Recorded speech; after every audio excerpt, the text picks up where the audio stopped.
हृदय से हम लोग आभार व्यक्त करते हैं। थोड़ा विलंब हुआ उसके लिए क्षमा मांगते हैं। हमारे टैक्स पर क्या है, 2 एपिसोड दिया गया है। अब तीसरा जो है, भाजपा का जो चाल चरित्र चेहरा है, वो भारतीय जनता पार्टी के जो पूर्व प्रदेश अध्यक्ष हैं, उनके संबंध में आपको जानकारी दी जाएगी। लेकिन स्वागत है। मैं माइक की संख्या देख रहा हूं और ये बताता है कि बिहार में मीडिया की ताकत अभी कितनी है और इसको कोई मैनेज नहीं कर सकता।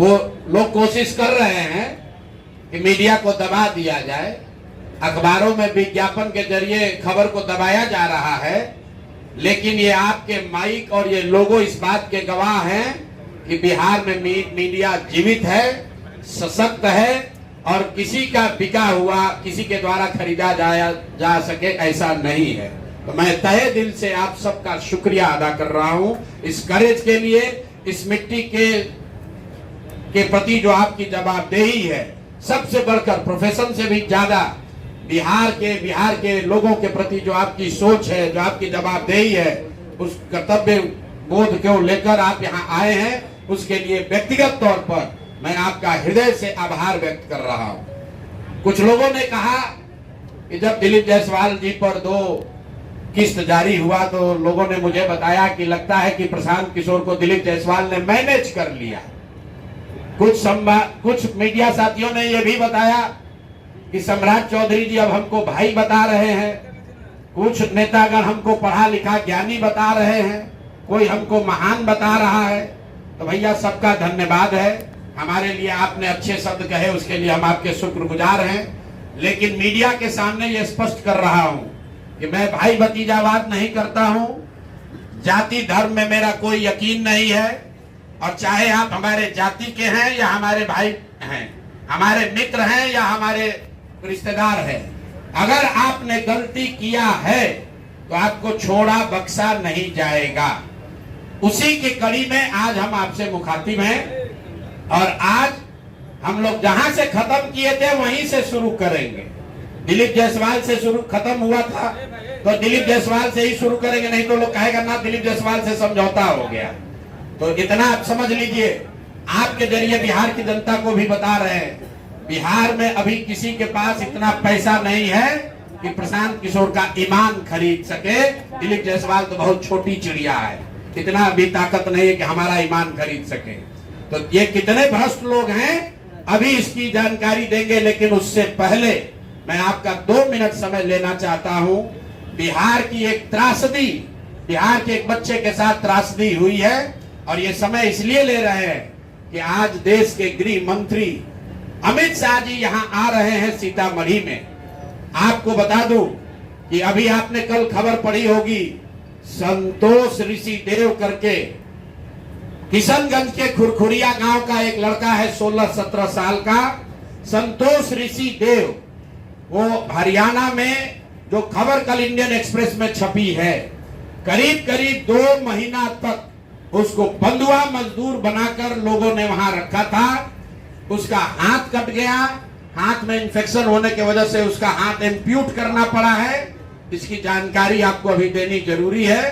क्यों हम लोग पलायन की इतनी बात करते हैं, जरा आप दर्द समझिए। ये लड़का 3 अपने साथियों के साथ यहां से गया दिल्ली, 1 महीने में उनका पैसा खत्म हो गया। रेलवे स्टेशन पर वो लोग वापस आ रहे थे, हरियाणा के किसी व्यक्ति ने उस लड़के को झांसा दिया कि आकर हमारा गाय बैल का काम करोगे तो तुमको 10,000 रुपया महीना देंगे। डेस्परेट स्थिति में ये लड़का उस व्यक्ति के साथ हरियाणा के उस गांव में चला गया जहां पर ये व्यक्ति उसको ले गया और 1.5 महीना तक बिना किसी 1 रुपया दिए हुए उसको सिर्फ जीने भर खाना दिया गया है। उस लड़के को उससे बंधुआ मजदूरी कराई गई है और चारा, गाय का चारा काटते समय उस लड़के का मशीन में हाथ चला गया जिससे उसकी उंगलियां कट गई। उसका इलाज करने के बजाय, कराने के बजाय, मदद करने के बजाय उसको गंदे कपड़े से उसके हाथ को बांध के वैसे ही खून गिरते हुए उसको गाड़ी में बैठाकर बेहोशी के हालत में उस व्यक्ति ने, उस परिवार ने किसी पहाड़ी के नीचे हरियाणा में छोड़ दिया।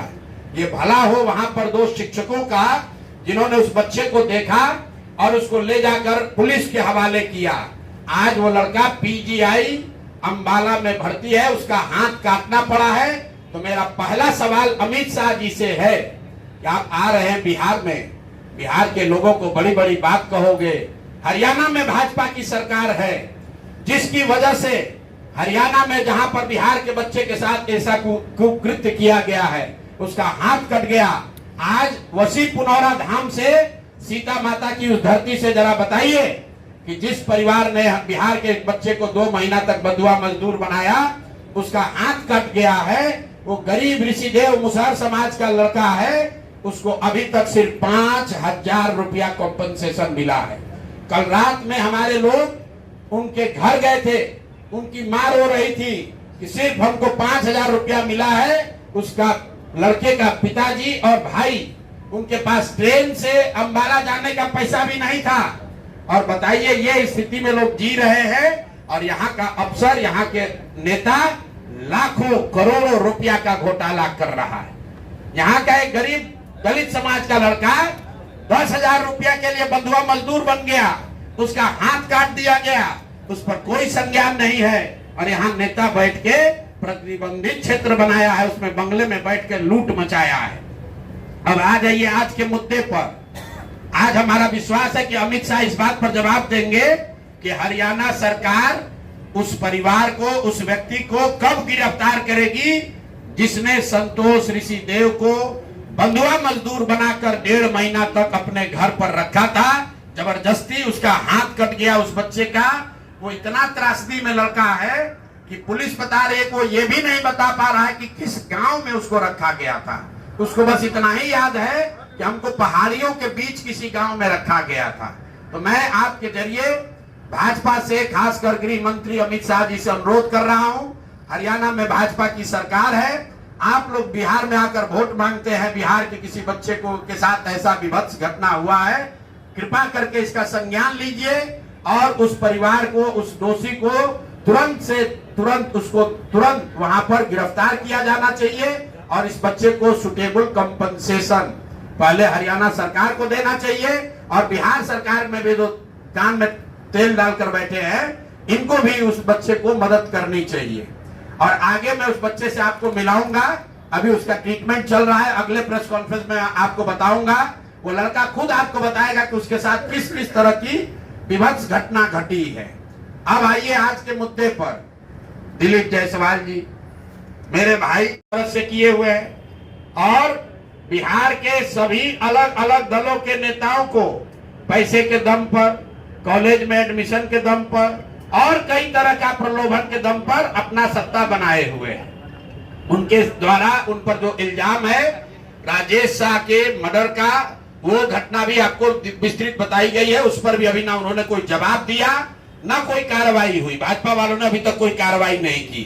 अब आ जाइए हमारे अमंगल काल वाले मंगल पांडे जी का। मंगल पांडे जी को क्यों कह रहे हैं? मंगल पांडे जी और दिलीप जायसवाल दोनों एक दूसरे के भारी मित्र हैं। मित्र कैसे हैं? अब बताइए, 20 में कोविड हुआ, कोविड में जब आप मारे फिर रहे थे, यहाँ के लोगों को दवा नहीं मिला, ऑक्सीजन नहीं मिला, लोगों को दवा डॉक्टर अस्पताल का जुगाड़ नहीं हुआ, उस समय के स्वास्थ्य मंत्री उस समय दिल्ली में फ्लैट खरीद रहे थे। फ्लैट किसने और खरीद कैसे रहे थे? दिलीप जायसवाल जी के मदद से। तो फ्लैट का नंबर और नाम नोट कर लीजिए। द्वारका में flat number 001 CGHS limited, plot number 11 sector 6 Dwarka new Delhi में भाई साहब ने अपनी पत्नी के नाम से, उर्मिला पांडे जी के नाम से, इन्होंने 86 लाख रुपया पेपर पर है, 86 लाख रुपए में इन्होंने फ्लैट खरीदा। तो कोई बड़ी बात नहीं है भाई, कोई भी फ्लैट खरीद सकता है। अब बड़ी बात क्या है ये समझिए। इन्होंने जो फ्लैट खरीदा, इसका पैसा कहां से आया? इसका पैसा पहले तो ये जब फ्लैट का रजिस्ट्रेशन हुआ तो फ्लैट के विटनेस हैं हम लोग के माननीय सदस्य भारतीय जनता पार्टी के अध्यक्ष दिलीप जायसवाल जी। और वहां पर अब ये देखिए, ये चलाते हैं अवैध मेडिकल कॉलेज, और उस समय के स्वास्थ्य मंत्री मंगल पांडे जी जब फ्लैट खरीदते हैं तो उसके विटनेस है दिलीप जायसवाल फोटो के साथ। अभी आपको ये डॉक्यूमेंट जारी करेंगे। अब आप कहिएगा कि भैया दोस्त मित्र हैं, एक ही साथ एक ही पार्टी में है, विटनेस है, तो इसमें क्या गलत हो गया? कोई गलत नहीं है। अब ये समझिए कि 86 लाख रुपया आया कहां से? 86 लाख रुपया उसका एक बड़ा हिस्सा सीधा 30 लाख रुपया आया है। मंगल पांडे जी के पिताजी का नाम है अवधेश पांडे। अवधेश पांडे जी ने ये पैसा भेजा अपने बहू को उर्मिला पांडे जी को। अब हम लोगों ने सोचा भाई अवधेश पांडे जी के पास इतना पैसा कहां से आया? अब आप देख लीजिए, अब इनको समझ में आएगा कि किससे ये उलझे हैं। 6 तारीख को 6/9/2019 को 6/8/2019 को ये दिलीप जायसवाल का अकाउंट नंबर है। आरटीजीएस से दिलीप जायसवाल ने 25 लाख रुपया अपने अकाउंट से, ध्यान दीजिए, एलिगेशन नहीं है, ये बैंक का डॉक्यूमेंट है। आरटीजीएस नंबर नोट कर लीजिए। दिलीप जायसवाल ने अपने अकाउंट से 25 लाख रुपया अवधेश पांडे जी को दिया, जो मंगल पांडे जी के पिताजी हैं, और अवधेश पांडे जी ने उस पैसे को आगे ट्रांसफर कर दिया उर्मिला पांडे जी को, जो मंगल पांडे जी की पत्नी है। और ये पैसा वहां से इन लोगों ने दिया फ्लैट खरीदने के लिए 86 लाख रुपया अलग अलग लोगों से लेकर। अब आप कहिएगा भैया अभी भी मंगल पांडे ये कह सकते हैं कि हमको फ्लैट खरीदना था, हमने दिलीप जायसवाल से उधार लिया। दोस्त मित्र हैं, साथ में राजनीति करते हैं। तो 2020 का मंगल पांडे का अब आप निकाल लीजिए एफिडेविट। जब चुनाव लड़े तो उसका एफिडेविट निकाल लीजिए। उसमें ये एक कॉलम है कि अगर आपने किसी से लोन लिया है, अनसिक्योर्ड लोन, अगर आपने दोस्त मित्र परिवार किसी से लिया है तो घोषित करना पड़ता है। तो 2020 के मंगल पांडे के एफिडेविट में ऐसी कोई घोषणा नहीं है कि उन्होंने अपने पिताजी से 25 लाख रुपया अपने पत्नी के नाम पर लोन लिया है। तो मेरा दिलीप जायसवाल जी से पहला सवाल है कि अरे भाई, आपके सरकार में, आपके पार्टी में इतना भ्रष्टाचार है कि अपने में भी घूस ले रहे हो। ये मंगल पांडे के लिए हमने कहा कि आदमी कॉटन बैंडेज में भी पैसा लेते हैं, तो लोगों ने कहा ये आदमी को कैसे, क्या प्रूफ है? अनुमान लगाइए। डॉक्टरों से पैसा ले रहे हैं एक बात है, वेंडर से पैसा ले रहा है एक बात है। अरे अपने दल के नेता को भी नहीं छोड़ रहे। अपने दल के नेता दिलीप जायसवाल से पैसा लिए हैं, हेल्थ मिनिस्टर रहते हुए, और बजाबता हिम्मत देखिए, बैंक से लिया है। आरटीजीएस का डिटेल है, आप डेट नोट कर लीजिए। 6/8/2019 को आरटीजीएस के माध्यम से दिलीप जायसवाल जी के अकाउंट से 25 लाख रुपया मंगल पांडे जी के पिताजी अवधेश पांडे जी को दिया गया, जिस अकाउंट से 10 दिन के बाद पैसा उर्मिला पांडे जी के अकाउंट में गया, और उर्मिला पांडे जी ने उसी अकाउंट के पैसे से आगे जो पेमेंट किया है अपने फ्लैट को खरीदने के लिए, वो सारा डिटेल भी यहां पर आपको उपलब्ध है। कुल 6 ट्रांजैक्शन है। पंजाब नेशनल बैंक के 6 बार ट्रांजैक्शन हुए, जिसमें 86 लाख रुपया गया है। तो जो हम लोगों ने देखा ये 86 लाख रुपया आया कहां से? तो उर्मिला पांडे जी के पास पैसा आया अवधेश पांडे जी के पास से, जो मंगल पांडे जी के पिताजी हैं। और मंगल पांडे जी के पिताजी के पास पैसा कहां से आया? वो पैसा आया दिलीप जायसवाल से। तो अब आप देख लीजिए कि दिलीप जायसवाल और मंगल पांडे कितने जिगरी यार हैं, कितना इनका आपस में दोस्ती है। ये भाई साहब हेल्थ मिनिस्टर हैं, आप दिलीप जायसवाल जी मेडिकल कॉलेज चला रहे हैं। ये हालत है यहाँ पर। अब आप कहिएगा कि इससे कौन सा बड़ा बात है। अब दूसरा इनका सुन लीजिए, मंगल पांडे जी का। इन्होंने ये पैसा लेने के बाद, जैसा कि प्रतीत हो रहा है कि इनको पैसा मिला, उसके बाद 2019 तक ये जो कॉलेज है medical college, MGM medical college Kishanganj, इसको डिग्री देने का अधिकार नहीं था। ये बीपी मंडल जो वहां पर बीएन मंडल यूनिवर्सिटी है उसके जरिए ये लोग डिग्री देते थे। तब सीधा क्विड प्रो क्वो में आ जाइए। पैसा लिए, फ्लैट खरीदने में दिलीप जायसवाल ने मदद की और बदले में मेडिकल कॉलेज को डीम्ड यूनिवर्सिटी बना दिया गया ताकि 20 वर्ष से जिस कॉलेज को डिग्री देने का अधिकार नहीं था वो बीएन मंडल यूनिवर्सिटी मधेपुरा से के थ्रू डिग्री देता था, वो डायरेक्ट डिग्री देने लगा। ये है हम लोग के भाई साहब मंगल काल लाने वाले मंगल पांडे का पहला किस्त।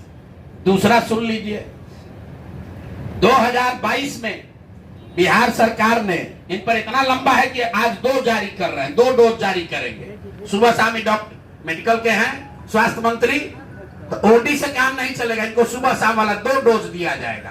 एक तो पहले जवाब दे कि 25 लाख रुपया दिलीप जायसवाल से लिए हैं कि नहीं आरटीजीएस से।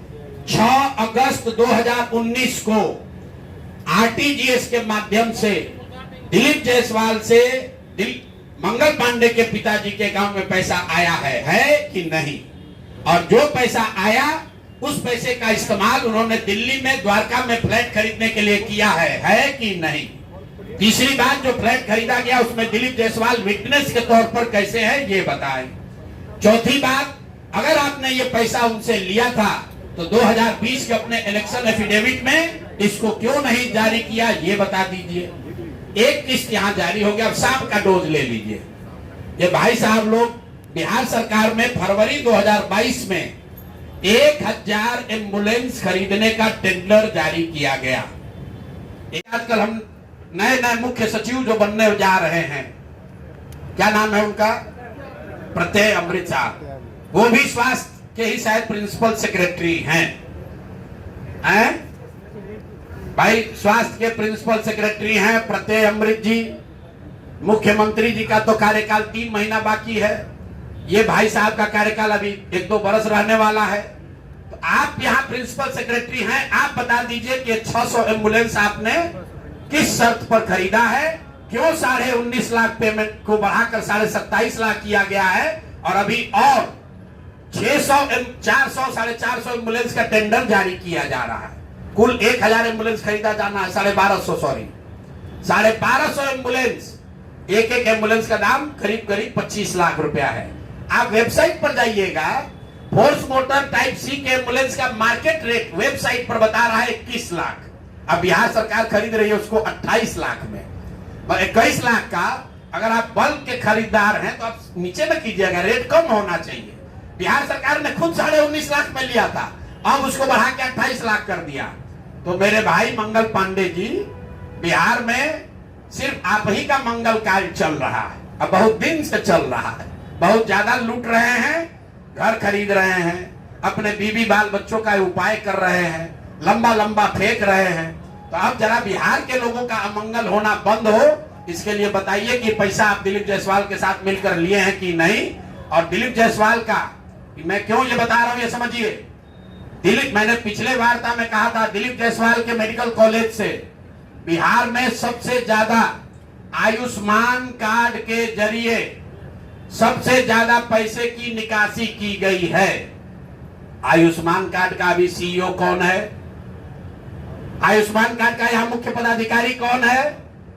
दिलीप जायसवाल के साथ रहे हुए पीएस, कम से कम कितने साल रहे हैं पीएस, और उनके साथ काम किए हुए अधिकारी, आप लोग जाइएगा, भी नाम लेना उचित नहीं है। मंगल पांडे के जो पीएस थे वही आजकल आयुष्मान के यहां पर हेड हैं। देखिए इनकी मिली भगत है। शशांक जी, वो पहले मंगल पांडे के पीएस थे, अभी आयुष्मान के हेड हैं। आयुष्मान कार्ड के स्कीम के जरिए करोड़ों रुपए की उगाही की निकासी की गई है दिलीप जायसवाल के मेडिकल कॉलेज के द्वारा, और वही मेडिकल कॉलेज के मालिक मुखिया दिलीप जायसवाल चेक से दिलीप मंगल पांडे को पैसा दे रहे हैं। अब ये पूरा सर्किल आप समझ लीजिए और आप जवाब दे दीजिएगा। एक और बात मुझे कहना है, हम पर कल कुछ उन्होंने टीका टिप्पणी की है, तो यहाँ आरजेडी वाले 2-3 बरस हाथ पांव मारे कि प्रशांत किशोर के खिलाफ कुछ निकाले, तो 2-3 बरस बेचारे खोज खाज के निकाले कि इसका पिताजी का सरनेम है पांडे। इसके अलावा कुछ निकला नहीं। हमारे खिलाफ कुछ नहीं मिला तो कहा कि इनके पिताजी का सरनेम है पांडे, पंडित जी हैं, ऐसा उसका इल्जाम है। उसी तरह भाजपा वाला कहा ना हम लोग तो ज्यादा पढ़े लिखे हैं, हम लोग प्रशांत किशोर को एकदम इनका कच्चा चिट्ठा खोल देंगे। तो कल क्या बताया, एक केस में जो 2018 में जब मुझे जदयू मैंने छोड़ा था तो मुझ पर दबाव बनाने के लिए नीतीश कुमार की पार्टी ने एक फर्जी यहाँ केस कराया था। केस क्या है ये सुनिए, चोरी का नहीं, डकैती ठेकेदारी का नहीं, केस ये है कि हम बात बिहार की एक जो फेसबुक पेज चलाते हैं ये हमारा आइडिया नहीं है, किसी दूसरे का, किसी दूसरे लड़के ने पहले इसको सोचा था। अब देखिए ये लोग कहते हैं कि हम बिजनेसमैन हैं, हमारा अगर इन्हीं की बात मान लें, हमारा बिजनेस क्या था, नारा लिखना भी हमारा बिजनेस का हिस्सा था। तो देश भर का नारा लिख रहे हैं हम, और हमारा बात बिहार की लिखने के लिए हम दूसरे का चोरी करके लाए। ये मामला कोर्ट में गया, कोर्ट ने इसको सिरे से खारिज कर दिया। हाई कोर्ट गया, वहां पर भी जजमेंट रिजर्व है, क्वेश होने के लिए कोई इसमें केस नहीं बनता है। केस चोरी का नहीं है, धोखाधड़ी का नहीं है, केस ये है कि जो प्रशांत किशोर बात बिहार की का फेसबुक पेज चला रहे हैं, ये प्रशांत किशोर से पहले किसी दूसरे लड़के ने सोचा था, ऐसा उस लड़के का दावा है। तो भैया अभी डीडी न्यूज भी चला रहा है बात बिहार की, वो भी यही चला रहा है। तो डीडी न्यूज पर भी 2-4 वो केस कर दो भाई, वो लोग भी हमारा चोरी किया है। बात बिहार की जन सुराज का प्रशांत किशोर का 2018 से चलने वाला पेज है, जिस पर 21 लाख से ज्यादा लोग जुड़े हुए हैं। हर दिन कम से कम 5 करोड़ लोग उस पेज पर वीडियो, ऑडियो और जन सुराज का देखते हैं कार्यक्रम, और ये कह रहा है कि ये हम चोरी करके लाए। और अंतिम बात कि भाई सरकार आपकी, राज्य में सरकार आपकी, केंद्र में सरकार आपका, अगर हमने ऐसा कोई गलत काम किया है तो जैसे दिलीप जायसवाल हम पर फर्जी केस करने का कोशिश किए, जैसे आपके कार्यकर्ताओं ने हमारे खिलाफ केस किया, जैसे बिहार सरकार ने केस किया है, तुम भी केस कर दो, पुलिस को भेज दो, हमको पकड़ लो, कोई रोक तो रहा नहीं है। अरे भाई हम गलती की, हमको पकड़ लीजिए, दिक्कत क्या है। तो ये मामला अब आपके सामने रख दिए, इसके बाद इनको जवाब देने दीजिए। दिलीप जायसवाल की तरह ये भी कहेंगे यही बात कि भैया ऊपर वाला है, भगवान है। भगवान अगर आपके लिए है तो भगवान हमारे लिए भी है। भगवान अगर आपके हमारे लिए है तो उन गरीब लोगों के लिए भी है जिसका हक मार रहे हो, जिन लोगों को लूट रहे हो उनका भी है। और दिलीप जायसवाल और मंगल पांडे के साथ साथ जो अभी मुख्य सचिव डिजिग्नेट हैं, प्रत्यय अमृत जी को क्लियर करना चाहिए कि उनके स्वास्थ्य विभाग के प्रिंसिपल सेक्रेटरी रहते हुए ये एम्बुलेंस का कॉन्ट्रैक्ट कैसे हुआ, क्यों 12 लाख 13 लाख का एम्बुलेंस आपने 19 लाख में पहले खरीदा, फिर उसी एम्बुलेंस को 27 लाख में खरीद रहे हैं, क्यों खरीद रहे हैं, क्यों टाटा मोटर को आपने डिस्क्वालीफाई किया, क्यों फोर्स मोटर को के ही सप्लायर को ये दिया गया है, इस पर प्रत्यय अमृत जी को भी बोलना चाहिए। इसलिए कि अभी आपको यहाँ मुख्य सचिव बनना है, 2 साल बिहार की जनता का आप पर भरोसा है, आप सबसे बड़े यहाँ के पदाधिकारी होंगे, तो आपको बताना चाहिए कि इसकी सच्चाई क्या है। शायद हम लोग को समझने में कुछ गलती हो रही है, तो प्रेस करके पढ़े लिखे व्यक्ति हैं, कल हम कहीं पढ़ रहे थे कि बहुत पढ़े लिखे व्यक्ति है, हिंदू कॉलेज में पढ़े हैं, पढ़ने में बहुत मेधावी रहे होंगे तभी आईएएस है। तो भैया हम लोग को अगर पढ़ने समझने में कुछ कमी है, दिक्कत आ रही है, तो प्रत्यय अमृत प्रेस करके बता दे कि उसी एम्बुलेंस को जो अभी 2 साल पहले आपने 19.5 लाख में खरीदा था, उसको अभी 27-28 लाख में क्यों खरीदा है। कॉन्ट्रैक्ट का सारे वायलेशन किए हैं, फिर उसी एजेंसी को काहे दे रहे हो। स्वास्थ्य मंत्री तो हैं ही, लेकिन अधिकारियों को भी ध्यान रखना है, साइन भैया फाइल पर आप ही कर रहे हो, मंत्री नहीं कर रहा है। तो अगर आप पकड़े, पशुपालन घोटाला में लोग पकड़े गए तो नेता तो पकड़े ही गए, अधिकारी भी नापे गए। और बिहार में जो एक धारणा बन गई है कि लालू जी चोर है, भाई ठीक है लालू जी चोर है नहीं है, उसका आपने इल्जाम लगाया, कोर्ट ने उसका संज्ञान लिया, जांच हुआ, जो उनको सजा होनी थी हो गई। लेकिन जैसा मैंने अभी पिछले अपने साक्षात्कार में कहा था कहीं, ये भाजपा वाले ये राजद से भी ज्यादा चोरी कर रहे हैं। ये लोग कंबल ओढ़कर घी पी रहे हैं, अपने आप को चाल चरित्र चेहरा वाला बताकर सबसे ज्यादा भ्रष्टाचार कर रहे हैं। और ये वो भाजपा नहीं है जो गोविंदाचार्य जी ने बनाया, ये वो भाजपा नहीं है जो कैलाशपति मिश्र जी की भाजपा थी।